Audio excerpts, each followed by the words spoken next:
Hello guys and welcome back to another NFC Away Days video. I'm James. And Adam. And yeah, we are here today with our match review of the Swindon game. Obviously picked up a 2-1 victory. But before we crack into that, I want to say a big thank you to everyone that's showed us support over the last couple of days. Before the Swindon video, 497 subscribers. We're now up to 510 as we speak. So a massive thank you to everyone there who's supported the video. It's up on 39 likes at the moment, around about 600, 700 views as well on the away days. So yeah, we're eternally grateful for that, aren't we? 39 likes. Yeah, thank you to everyone who's given us support on that. Thank you to everyone who comments as well. We always do appreciate you as well. But yeah, we went to the game, didn't we? Obviously, away days as we always do. We won't be at Wimbledon though, will we? I'll be on holiday personally, and well, you're away. Yeah, I'm busy that day. But yeah, I'll actually be on holiday, so I won't be able to do any coverage of the Bournemouth game as we expressed in the last couple of videos. Adam, you're going to be doing everything for that, aren't you? I'm going to be doing the preview and the review for that game. Yeah, something like that. And yeah, then we'll do, before the season starts, we'll do all of our big predictions, like how the championship table's going to end, stuff like that, etc, etc. But yeah, today we're going to be talking about the friendly game against Swindon. Obviously picked up a 2-1 victory. A little bit late on, a little bit dodgy. Yeah. Obviously, as we always do, we'll rate the team's performance and stuff like that. So yeah, going to crack into the video. So to begin with, first off, we actually played quite well. Had a bit of a youthful squad out there.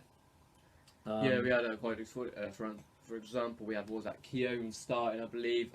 Dickey, captain. What do you think about that, Rob Dickey being captain? Rob Dickey didn't play too bad. I think he played as centre-back, and I think Keown was left at right-back.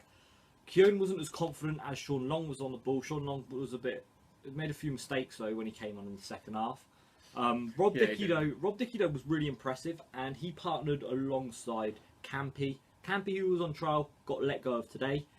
So yeah, we won't be seeing any more of Campy. So yeah, I think it's probably because he saw Rob Dickey as someone who he can play as that backup centre back. Obviously replacing Anton Ferdinand, Michael Hector. We've got Gravenberch here as well. Rob Dickey, people like that. I was going to say like backup centre Rob back. Dickey though, he's a right back though, really. Obviously before Woody played right back, so he moved into that centre back position. He didn't play that bad, but I wouldn't really feel comfortable with him at the back, would you?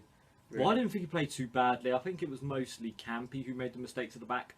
But yeah, I quite enjoyed seeing how the youth side actually has come into fruition, if that makes sense. They played well. We had Liam Kelly, Josh Barrett in the midfield, and the team just played really well. Craig Tanner as well on that right wing. I think he was. I thought Craig Tanner was a bit. Really, I think he's a bit. I'm not gonna lie. I think Tanner was quiet at times. You know, at the very start of the game, he's very quiet in my opinion.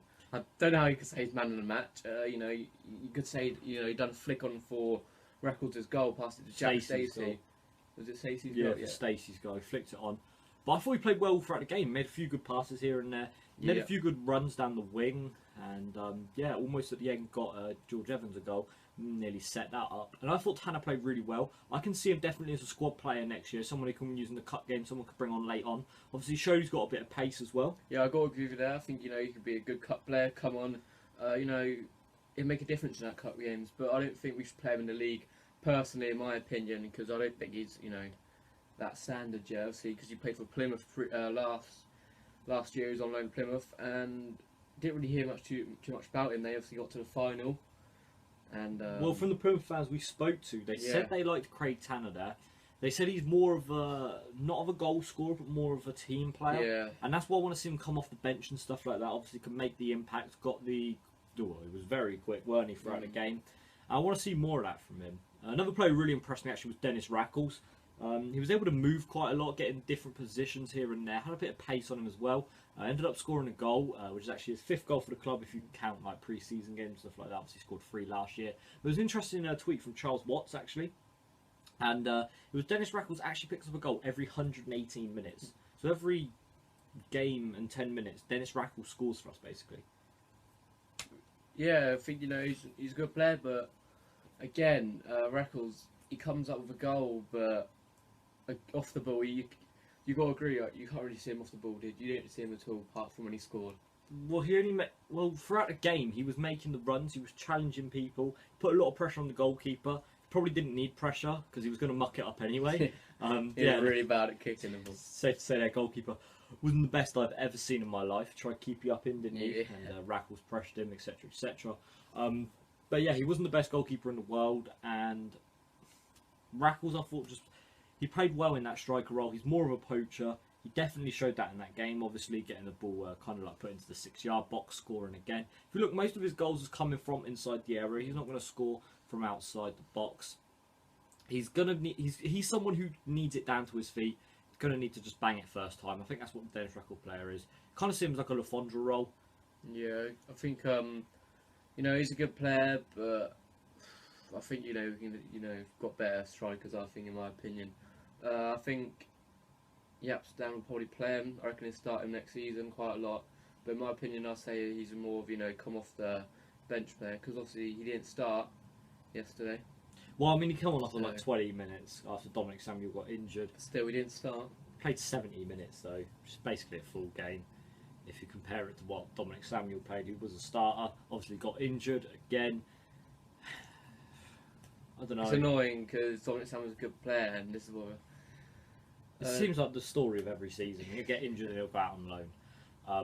Yeah, he was doing well when he was taking on players, beating his man every time. Was he out for a long time? Oh, I don't know. I don't think the details even come out of his injury. Oh, he was yet. walking when he came off. He was walking. And then at the end of the game as well, he was clapping the fans off, coming over to us. So hopefully it's just a little minor thing, not major. But yeah, moving to the goalkeeper position, how do you think? Giacomo. Yeah. I think Giacomo played absolutely fantastic. Obviously, the goal was a deflection off of Zach Jules' leg. Apart from that, Giacomo made every single save he could. Didn't look shaky in goal. Every time he had to come out for the ball, he was quick, sharp, and looked like he could throw it far. Looked like he could kick it far as well. I don't know if I want to see Al Habsi or Giacomo in goal next year. I think Giacomo was he was good. Gombe is quite a good goalkeeper.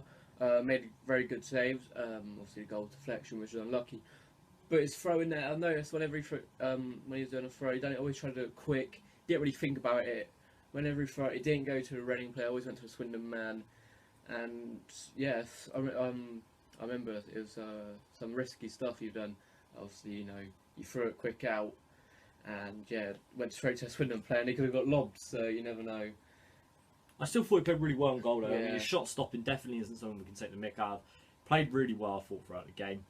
And someone who made an impact off the bench, Jack Stacey, getting an assist and a goal. Yeah. Some positive signs there, obviously. Come back off loan last year, played a few games last year as well. Started up in Derby a couple of years ago as well. Jack Stacey, is that someone you want to see in that kind of like 18-man squad next year? I certainly think it is. I think he's a quality player. I kind of always said it. What do you think? I think Jack Stacey, is a good player. Wants the ball. He wants to score goals. Got a goal, which is very good.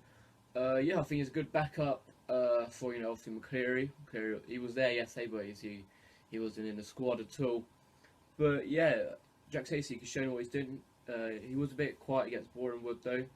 I mean, he was playing in a centre mid role there. If you watch the game, well, obviously we were there. He was playing more of a centre mid role. He played out on the wing, kind of in a cam position this time.